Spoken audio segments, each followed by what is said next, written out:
This was Shabab areas for the last 3-4 years. The idea was to expand our area of responsibility. Al-Shabaab had covered most of the areas of Mogadishu. We started from 5 districts and we extended to 12 districts. Mogadishu had about 16 districts. The first phase of operations was to come and capture Wana. Second phase was to capture Mogadishu. Mogadishu is significant to us in a sense that if you capture Mogadishu Stadium, you control most areas in Mogadishu. So that's why we pushed and ensured that we have captured this area. The operation has taken us 1 week. I'm happy to be here because now I really have a dominating area that I control.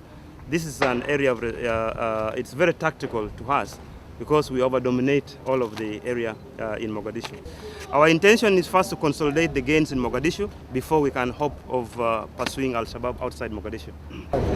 It's an amazing feeling. I can't describe the feeling that we all feel as Somalis. I myself used to come to this stadium as a young man to watch soccer games. To this place up until 48 hours ago was under the Al-Shabaab control, and as you can see today, it is under our Somali troops and Muslim troops under our control.